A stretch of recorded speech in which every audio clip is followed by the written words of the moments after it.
Hey everyone, it's Nico, and over the last few days, I've been playing through some of Shadow of the Ninja Reborn, and if you don't know what this is, it's a retro style experience because it's a remake of the NES game of the same name. Now, just so I can accurately set the stage for you and what you should expect from my experience with this game, I've never played the original NES game. So I won't be really drawing any comparisons to what that game was or what it had to offer or what they changed or anything like that. So I was coming into Shadow of the Ninja Reborn as a new player, no experience with the previous game, and keep that in mind as we talk about it. Now the game is kind of broken up into two main components. There's the platforming, and then there's also like the action combat. So this is an action platformer. There's two different characters that you can play as. There's a male and female ninja. There's a lot of mobility. There's sub-weapons. You also have a ranged attack and a melee attack. So we're going to cover all of these things. The first thing I kind of want to start with is the combat. And this is the aspect of the game that I liked more than the other, which is the platforming. Because the platforming has some really wonky aspects to it. And also the way it's explained in the in-game manual isn't quite accurate. But we'll get to that in a second. So, you have a katana attack, and there's like these little glowy orbs you can grab, which will power up your attacks. And you also have a Kusarigama, like long-range attack, which is basically like this long chain whip you throw out. And you have a backdash that's similar to like, Symphony of the Night or something like that, where you can do a brief dash backwards, but you can also do it forwards as well. And this is your main mobility for on-the-ground combat. There's a bunch of different enemy types. There's constantly new ones introduced with each level. And fighting the enemies and kind of learning their patterns is a pretty important aspect of the game. And that should be expected throughout the entirety of this game, is that it has kind of that old school style of pattern recognition and memorization. So each boss, when you learn their patterns and how to kind of dodge their attacks and what their weak points are, things like that, you'll do much better, the second, third, fourth time you fight them. So replaying this, you'll be better than you were the first time you played it, because that is an important aspect of the gameplay. Now, my only real complaint with the combat is the way they handle kind of switching between your sub-weapons. So you can carry up to 7 of these. And there's a bunch of different sub-weapons. There's some melee, some range, some are like bombs. There's also like food items that you could use to heal. And to switch between these, you hold the R button and then you move either the D-pad or the left thumbstick, whatever you're using for movement, in the opposite direction of where you actually want to scroll it. So it's in reverse, and you can't change this. At least currently you cannot change this.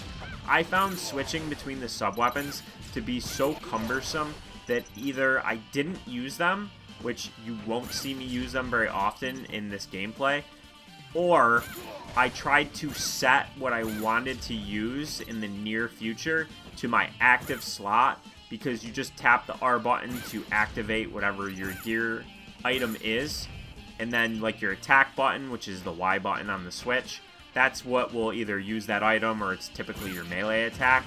So this part of it was really cumbersome, and I think they did it intentionally to try and match like that retro feel. But when you do a remake like this, to me, there's no reason to leave something in that's obviously clunky and not player friendly. So that's really the main thing about the combat that I did not like. Did not like that at all. All the other parts of the combat were enjoyable. Fighting the different enemy types, using both the combination of the katana and the Kusarigama. The bosses were pretty satisfying to overcome because they are difficult. And as a whole, this game's really difficult. If you get a game over, which you only have one life, you basically start over in that section that you're in, because the levels are divided up into sections. There's no one-ups, there's no respawning. When you die, you get a game over, but it is forgiving in that each level is divided up into these sections, like I said, so you don't typically lose a ton of progress, but you will find yourself replaying certain sections of certain levels over and over again. So now let's kind of talk about the platforming. And you have just a regular jump, you have the backdash I mentioned, and you also have a few things that, unless you look at the in-game manual, you would never know you have at your disposal. You can like kind of cling and bounce off the walls. You can run up the walls, I believe, but that never seemed to work for me. And then something that you have that's actually explained incorrectly in the manual is that you have like this hover maneuver that you can do. And this is absolutely crucial for clearing certain gaps in the platforming aspects of the game. But the way it works is that when you jump, you then hold down on the D-pad and then you hit the jump button again, and it like gives you this short little like brief hover and gives you some extra distance. I didn't even look in the manual and learn about this till I got to this section in level 3 where I couldn't clear this gap because I was not making it across with just an individual jump. And in the manual, it's described incorrectly. I mean, I kind of knew what they meant because the jump button's not the A button, it's the B button on the Switch.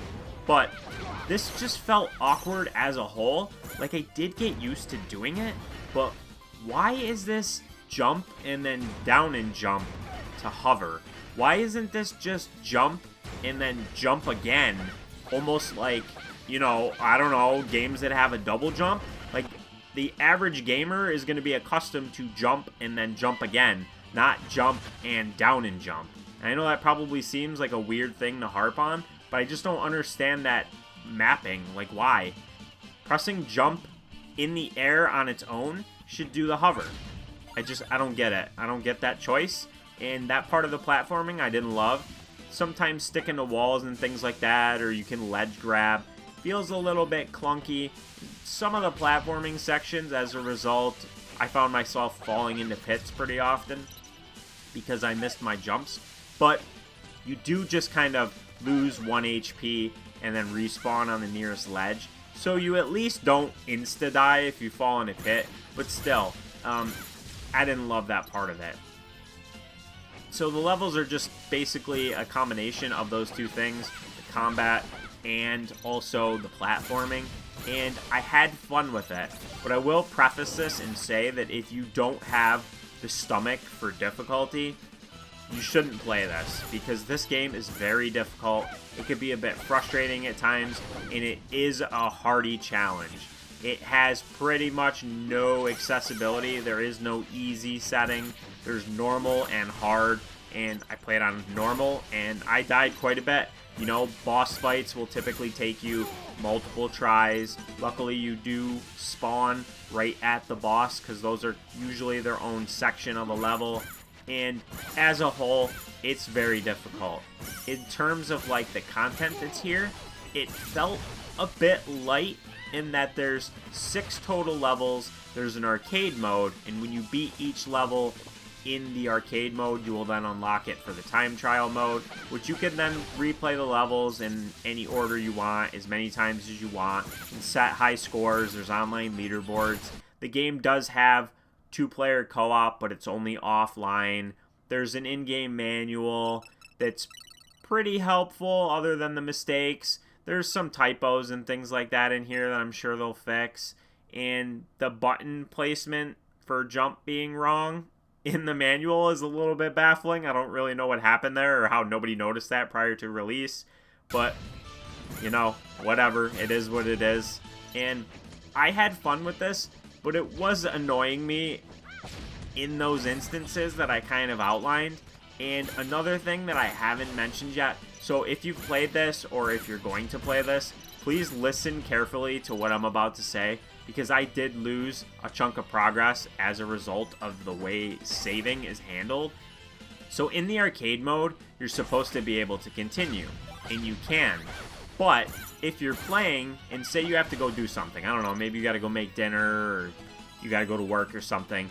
If you hit the start button and quit out of your current stage, say you're currently on stage 3. When you come back, you won't have a save file there that saved your progress to continue. The only time it saves and you can continue from where you left off is if you get a game over. So make sure if you have to leave, you just kill yourself in the game, kill yourself in the game, and then you can continue on from where you left off.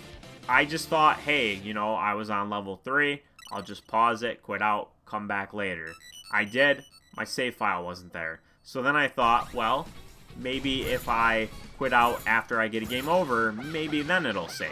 And sure enough, it did. I don't know if this is a bug, if this is as intended. I honestly don't know, but I'm just telling you my experience from the way saving is handled. So let that be a fair warning to you. So this was Shadow of the Ninja Reborn. I did have fun with it. I plan on playing more of it.